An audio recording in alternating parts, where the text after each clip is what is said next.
Justice League number 54. Last we left off, a small team of the Justice League have ventured into the dark multiverse in order to find Perpetua's throne and free the Legion of Doom from it in order to take away Perpetua's power, or to take away a huge chunk of it. I haven't been reading Justice League Odyssey, even though I talked about how good it was and how it was very entertaining. Kind of fell off the past 2 or 3 issues. I will get back to it. Me too. Because I have it downloaded on my phone still. I'm right in the same boat. You're not alone. Especially since it's actually ending soon. So we should probably get on that. Yeah, why not? Because we put all that time into it, you know what I'm saying? And money, right? So yeah. Might as well see it to the end. So this is the issue starts, and the reason we mentioned Justice League Odyssey is because the issue starts with a boom tube teleportation, and who comes out of it is Starfire and Cyborg, already in like post-apocalyptic gear, like death metal gear that everybody else is wearing. And apparently, at some point during Justice League Odyssey, they teleported back to Earth for some reason. Because this literally what happened. They literally teleported. And all right, so they all get those outfits automatically in this world. Like Kingdom Hearts. I understand now. I feel like this panel helped me understand that a lot, because he literally says like, okay, we just boom tube out of our comic book. And we're here. What the fuck is going on? Like, they have no idea what's going on with that. Like, completely unbeknownst. They literally pulled up and shit is fucked up. Yeah. So they turn around. You put in all that work in space, and then you come back to your home anyway. Yeah. Basically, that's what Cyborg says. He turns around. He's like, "Well, shit. This is we leave for like a few weeks, and this is a fucking apocalyptic wasteland." They get surrounded by like super mutated. Versions of like King Shark, I think that is, and Professor Pig maybe, and that's Killer Croc for sure. And that's when the Justice League find them, and they're like, "We gotta go!" They fight through this little army, and Starfire is immediately like, "Wait, why the fuck is Lex Luthor here?" And Lex is like, Nightwing's like, "He's not here with us. He's not part of the team. He follows us around because he's weirdo." Okay, we can't really do anything to stop it. To be honest, by the way, did you guys see that video of Jeff Bezos with robot arms and stuff? No. What? He's literally turning into fucking a real life version of Lex Luthor. He's like testing like these robot arms, and he laughs like an evil fucking villain while he's testing it. He's literally the Lex Luthor biosuit. The big derpy one. He's trying to kill Superman. One? We can't wait. Oh man. Superman. Lex is like, "You're making a mistake, Nightwing. You should let me join your team." And Nightwing is like, "No, you're a dick. This is your fault." Yo, Cyborg says, "How about hell no?" This nigga Lex has the nerve to say, "This is how you treat a teammate." Like, bro, we literally just told you you're not with the squad. What the fuck is wrong with you? Yo, Lex Luthor, you're not valid anymore. You're not valid. Lex Luthor has gotten real needy in the last couple of days. Probably has something to do with his fucking face. Nobody wants to be my friend anymore. That was when like the Batman Who Laughs betrayed him, and Perpetua was like, "Fuck out of here." You remember when he landed on the ground? Yeah. Yeah, it's funny. The entire time they're like, "No, this is your fault. Like this whole event, because of you. Why do you think we want you on our side?" And they fuck off without him. Meanwhile, we get an answer as to what Jon Johns has been doing this entire time. Jon Johns is still fighting the Mind Hunter, which is a version. Emphasis on still. Which is a version of Bruce Wayne that absorbed the DNA of Martian Manhunter, Superman, and Wonder Woman, and has basically all their powers to a degree.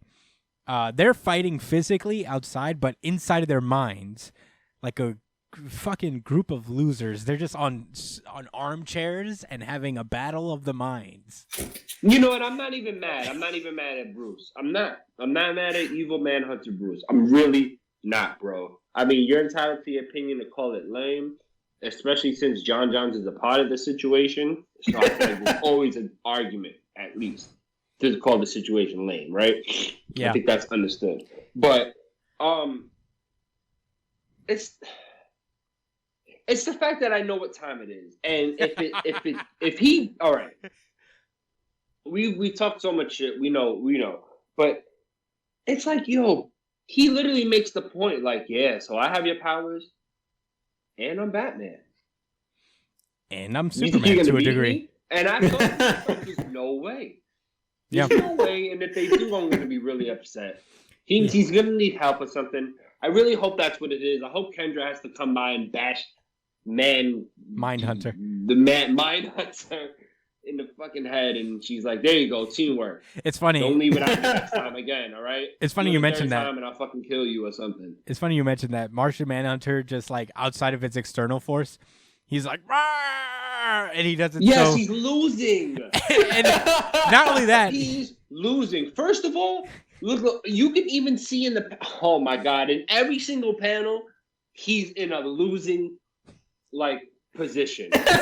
Okay, in the top panel, right on the chairs, right, you can even see their posture.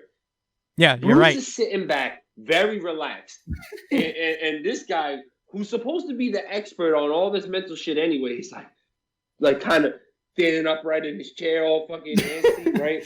So and he's like, oh my god, man, they make it too easy. Look, and then, so then you got these like these kind of 4 square panels, right?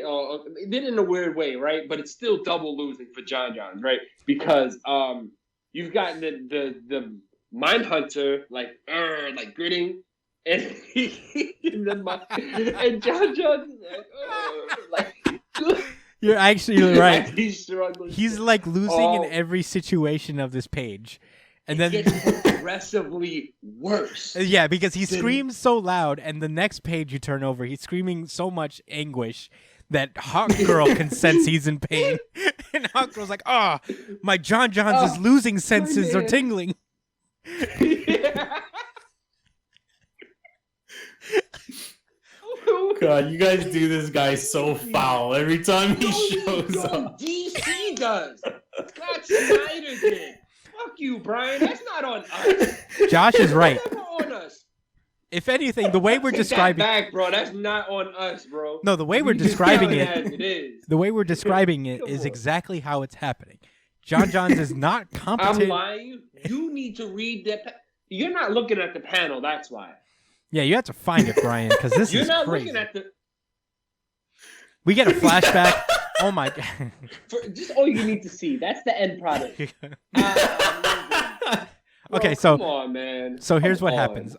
We get like a feeling, like everybody's like seeing Hawk Girl sense him losing, and then everybody's like, "Are you all right?" What it is. It's like, "Are you all right?" And they're like, "I can sense Jon Johns. He's hurt."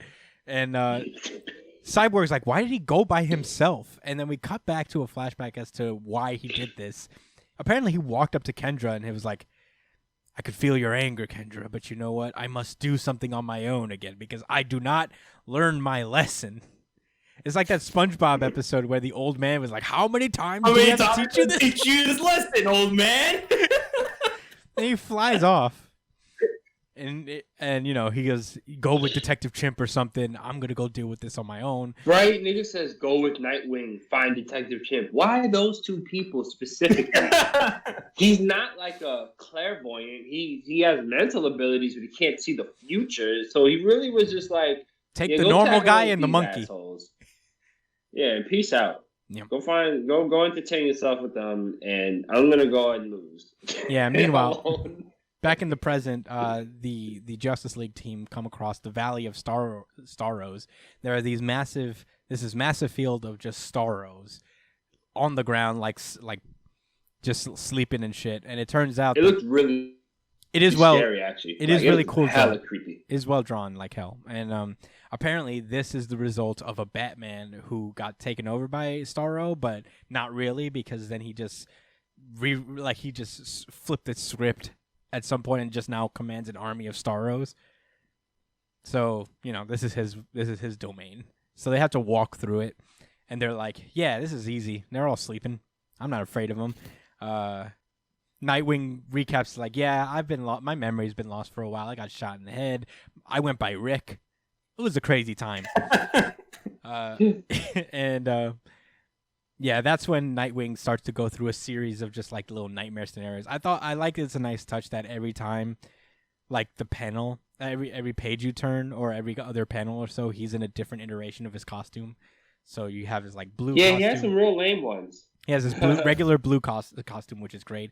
His new 52 all red edgelord Nightwing costume, and his Batman costume when he was Batman. When he was actually Batman, which is dope. His old disco. I don't know Nightwing. about these blue and gold ones. I can't really see the top one too much, but the one with the collar. Those were his very first Nightwing designs. Back in like the 80s or some shit, where he had like a disco collar and bell bottoms. And back down, back to Robin. And now he's just realizing, oh, wait, we've been genjutsu'd by Starro. And that's when Lex Luthor shows up. Is like, you fool! This is why I told you to let me come with you, because you're going to need you would have known not to go through the Valley of Starro if I had been here. I kind of thought to myself, like, maybe that wasn't the best idea either. That's what I thought, what the fuck do I know, right? I was also well, you could have told them. Good. Yeah, I was like, you could have told them what, like, you didn't have to be all cryptic, like, you would need my help.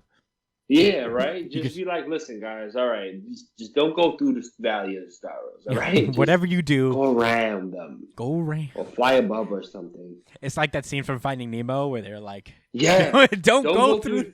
Don't go over the trench, go through the trench. Yeah. That's what they said. Yeah, it's just kind of flipped. Yeah, he could have just done that.